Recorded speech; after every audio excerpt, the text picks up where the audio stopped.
So we don't have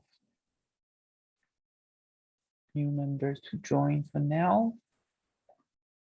Okay. Participants. So I guess I will do it all alone again. Okay. And let's make sure I'm recording. Okay. So hello, everyone. Welcome to the community meeting again. So the big difference in this meeting is we listen that one of our contributor in community Goran, he suggested we shift to another time slot, probably more Europe friendly.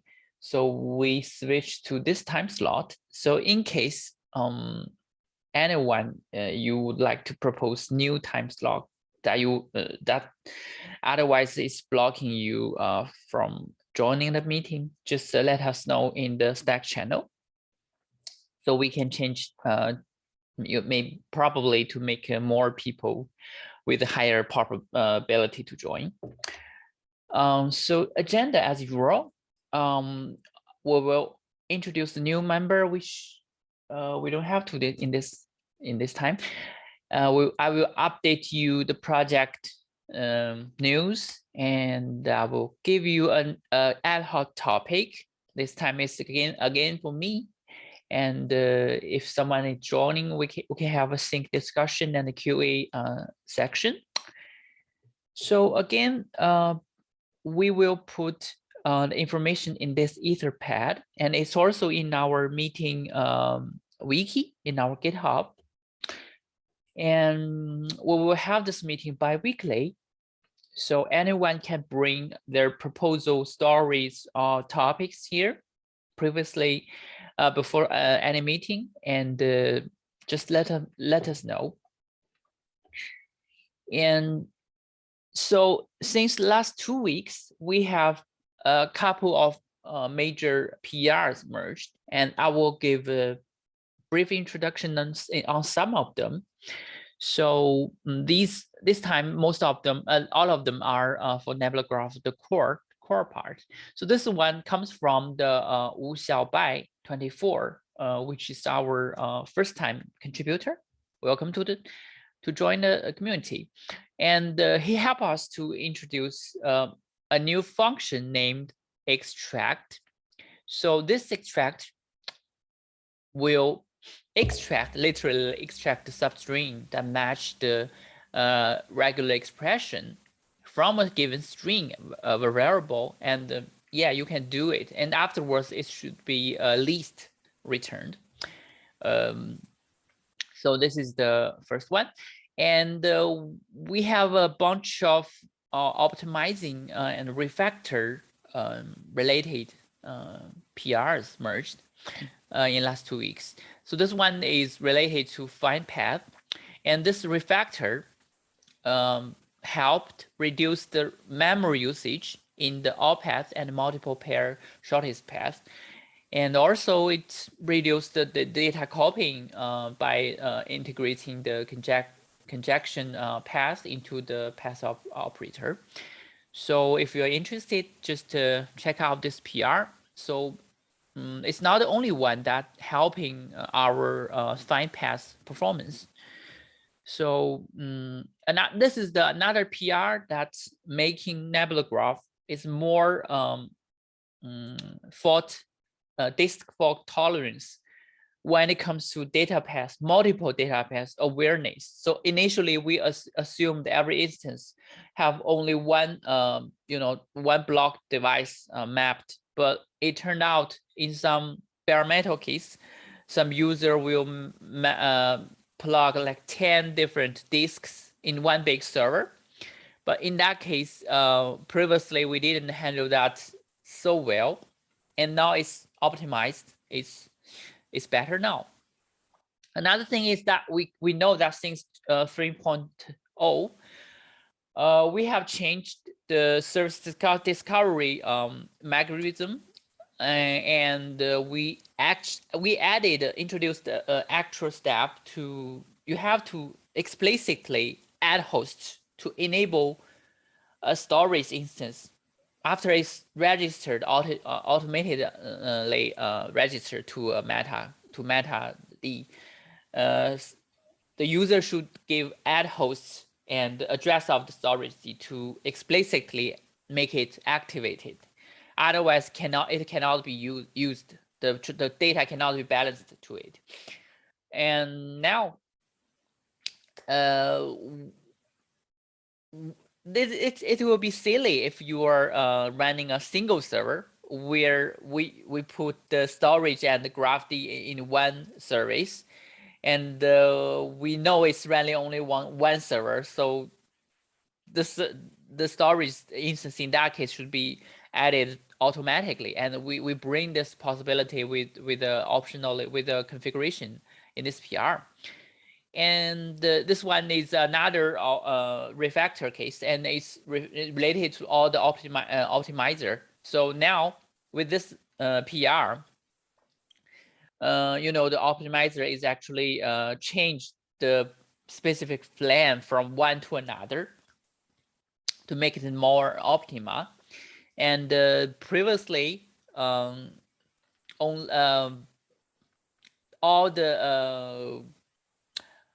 the same symbols. Let me see.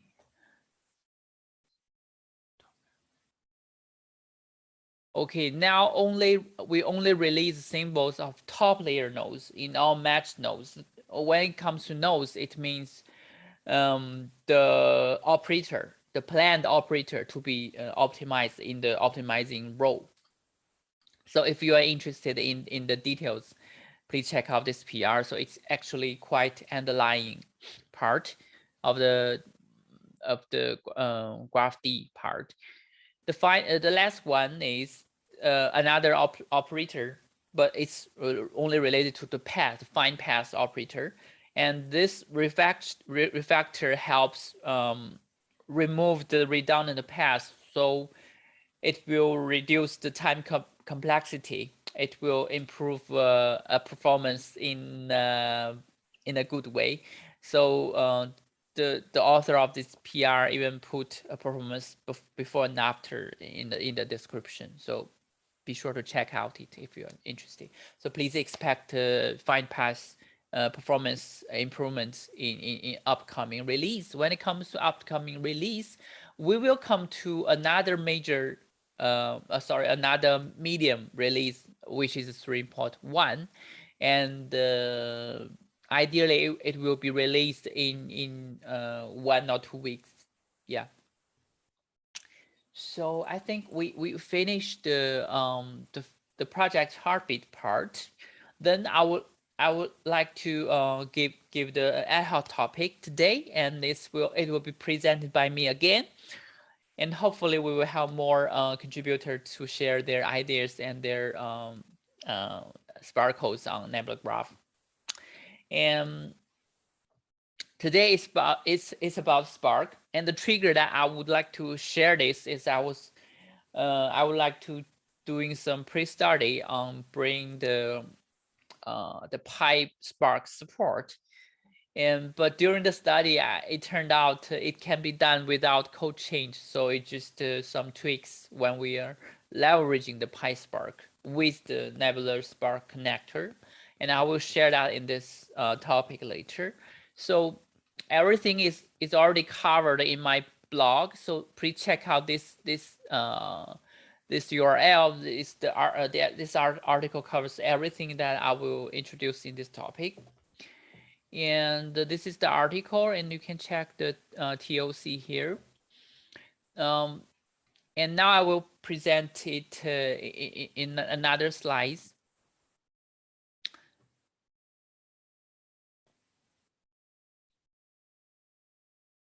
Okay, so speaking of speaking of Nebula Graph on Spark, I would like to share that what Spark related open source projects are we have on a Nebula Graph community. Actually, we now have 3 of them, and they are the Spark connector, the Nebula-Exchange, and the Nebula Algorithm. So what are they? And actually, I think most of you are already familiar with it, but so I will go through it quickly. So Nebula Graph Spark connector, literally, it's just a client that you can, call the data. You can read and or write data towards the Nebula Graph cluster within the Spark. So it's just a Spark library. And the other 2 actually are Spark applications. So you can call them from Spark with the submit, or you can call them in your Scala code, calling them as a library.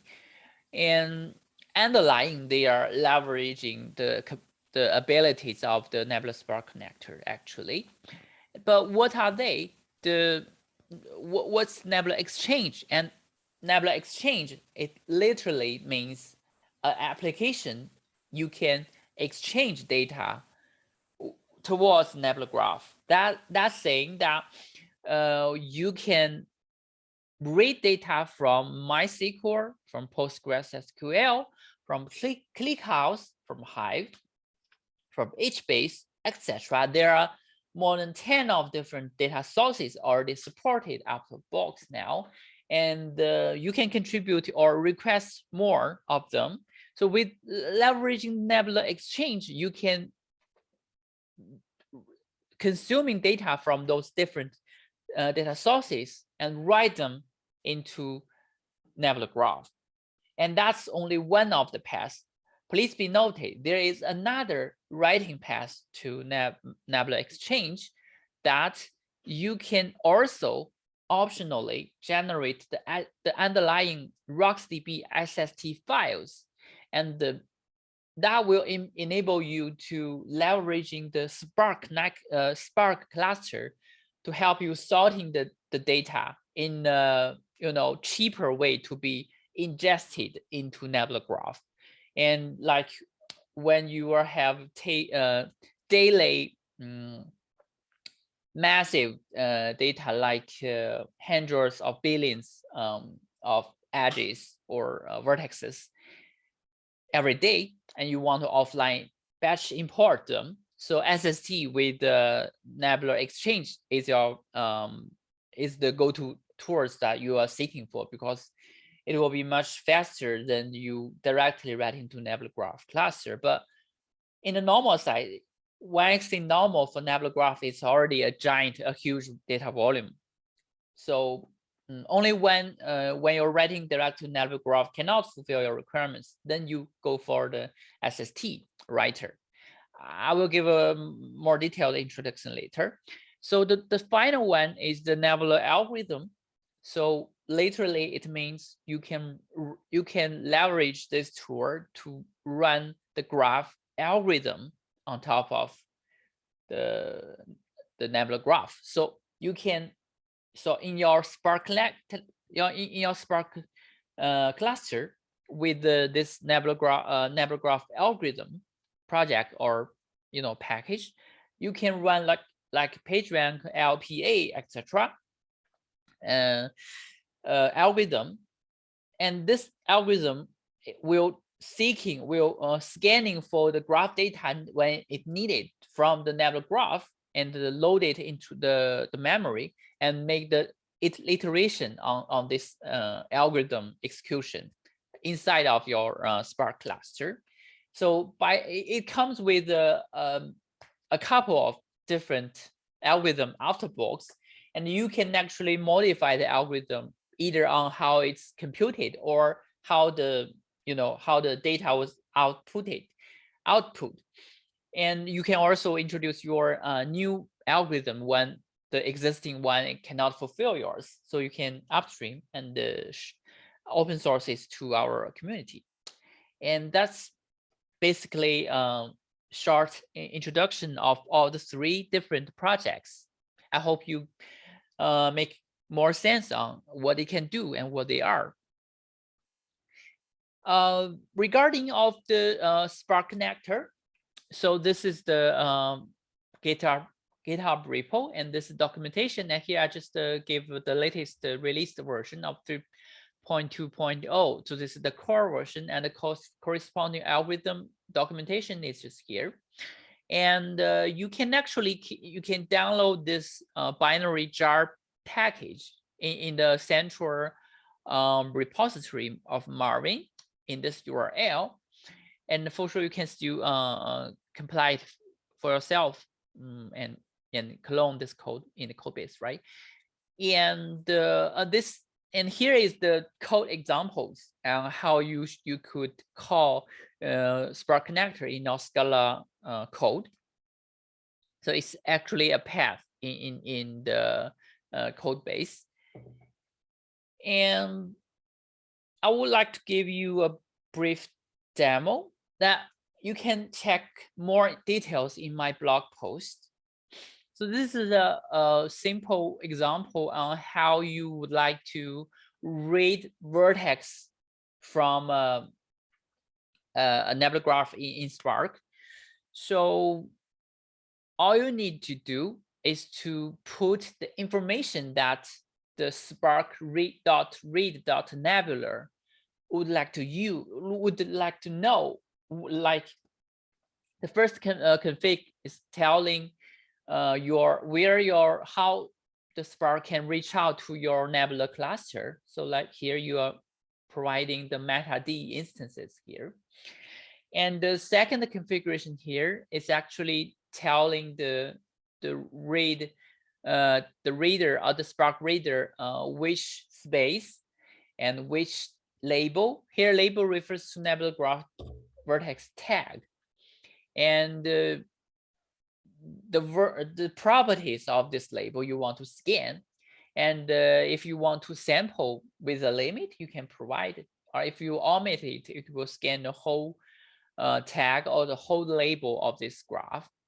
And afterwards, if you call this function, it will read all the player with the property of name and age of this Nebula graph space basketball player. So this is the example of the read vertex. And there is another example in the GitHub examples on right vertex or right edges. So it will be similar, but the one big difference is that Nebula graph Spark is only used for the analytical or computation scenario. So when we are reading data, we don't go through the graph D. Instead, we directly talk to the storage D, and that's why we don't compose any queries, and we only scan for the whole graph table or label. But when it comes to write, there is no such interface for Spark to write directly to the storage D.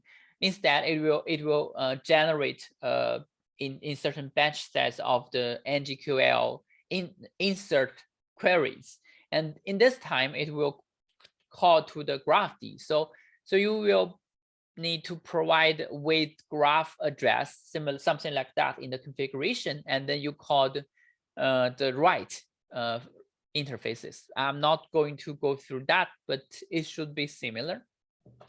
And I hope you have a picture on how the Spark should looks like and how it should be used. So it's actually a library, so you call it from your code, just like this.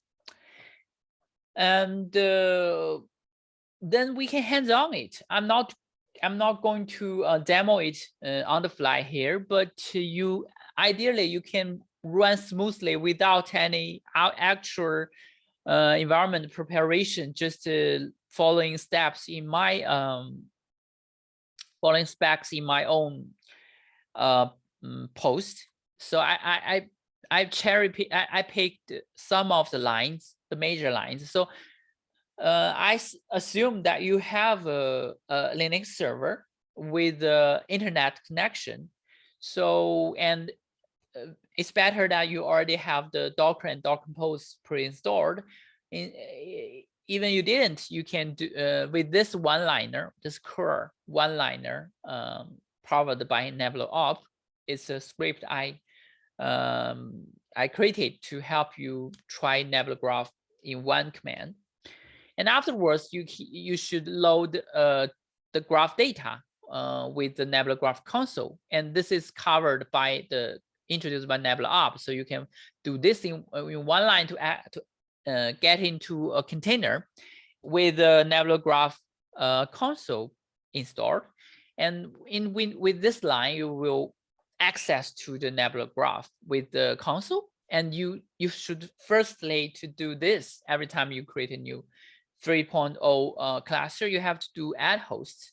So just copy and paste this line. And afterwards, you give this line. And it will help you load a test data size named basketball player and a graph space, which is a namespace describing a whole graph with this exactly same name will be created. It will it will need around 1 minute. Just be patient. And afterwards, after this command is executed and released, you can query the data. Just follow the documentation, and then you can you exit of this console and run this command to help you set up a Spark playground with the help of the Big Data Europe. They are doing really great things, and they open source it. So you can do this one-liner to have a whole usable Spark with the Hadoop. It's really a sweet project. And afterwards, you can access this Spark with this line. You will access a bash shell into the Spark container, and then you can download and install the MVN, which is the Marvin utility with these lines. So from this type, I will show you how to build the Nebula Spark connector. So we clone this code outside of the container, and then we get into the container. Remember, we mapped in this step, we actually mapped current path PWD to the root home inside the container of the Spark. So, and then we can CD to this repository. We clone it outside of the container because we don't have the Git installed in this Spark container. We have to clone it outside. And then we just call this MVN install. It will help us. Please be sure to skip this test, so it will be faster. It will be help us to build this Spark connector.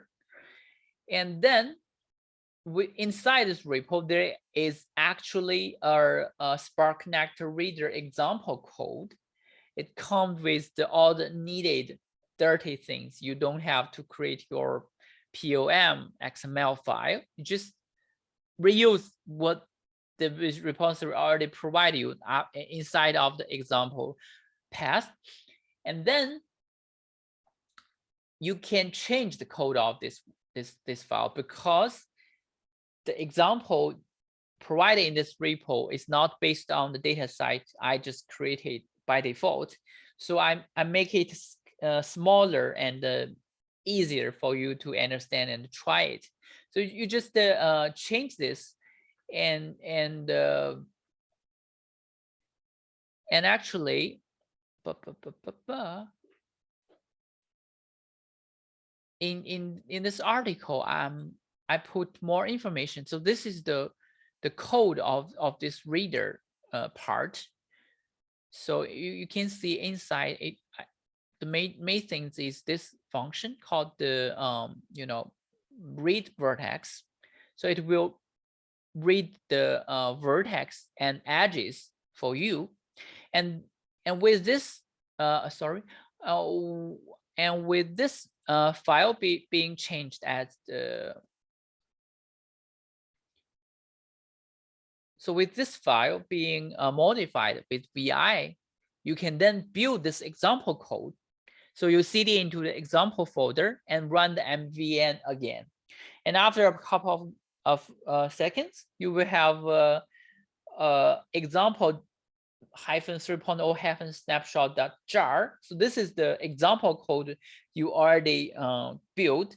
With the read code inside, it will underline calling the Nebula Spark connector, and you just submit it to the Spark environment running inside this container.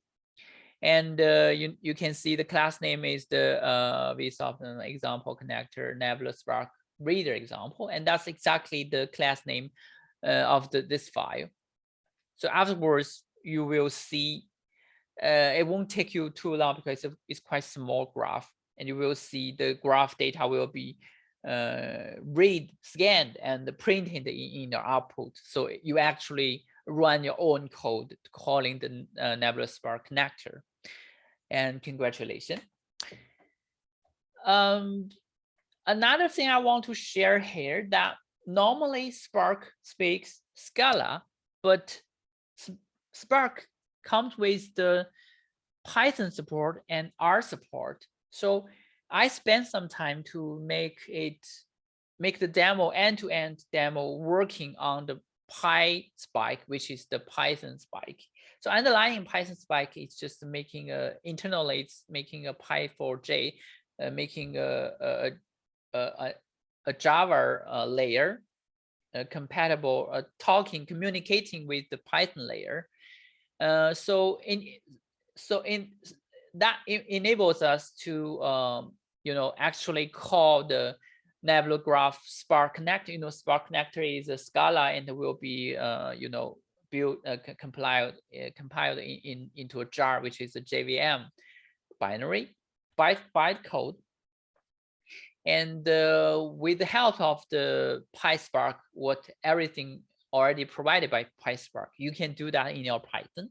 So, and you can run it. Everything is the more detailed version is in my blog. And you can just enter this Spark, and you just in this case I didn't build. Instead I download the Spark connector jar package, and I get into the interact development environment which is already provided by the Spark in this container, with the parameter of the driver class path and jars, where we put this jar file here. And inside here, we just use the Spark read function, and we put everything I needed in the format of our connector class, and we put other things equivalent to the example in the Nebula config and the reader config. And all the related things are into tuple of the strings in the option. So it's a chain of the option call. So I put everything here, and you load it, and boom, you can have this data frame show. So this proves we can actually run Nebula Graph Spark connector in PySpark. So this is the first time, as I know, first time someone make this work. I spent a couple of hours to do this. Okay, and that's all apart from the Spark connector, which is the base of all the other Spark applications. Then we come to the Nebula-Exchange, and remember, Nebula-Exchange is a Spark open source Spark application or library to enable data being exchanged with other data sources towards Nebula Graph. So this is the GitHub repository documentation. You can also download a jar package, and this is the configuration examples. when it comes to configuration, it's because this package can be called directly with Spark Summit. But how can we let this exchange know where we should call the data source, which data source, and how this data was extracted or mapped to Nebula Graph, the schema. So all of the information are being written in this single application.com file. So it's HOCON format. It's similar to JSON, quite easier both for the machine and a human being. So we will come to the configuration examples later, but before that, I want to give us a brief introduction of the Exchange again. So Exchange comes with 3 parts, which is the reader, the processor, and the writer. So we already know that the reader and writer is underlying leveraging the upstream. The upstream of Exchange here, one of them is the Spark connector. We just reviewed it for you. And the processor here is the most important one. So the reader will read different sources like MySQL, another Nebula Graph, Neo4j, HBase or Postgres or Parser, Kafka. And when read the data, the processor will make it into different serializable data, depends on how you want to write. So there are 2 ways of writing data. One is the server-based writer. That the server here refers to Nebula Graph server or Nebula Graph cluster. So that means you will write directly to this cluster. So that means the processor will make all this information of the edges of the vertices into the ngQL insert query or update query. There are options to support update or upsert. And so this is the normal path. Then other path is when you want to sync or SINK, the sync, or write data into SST files.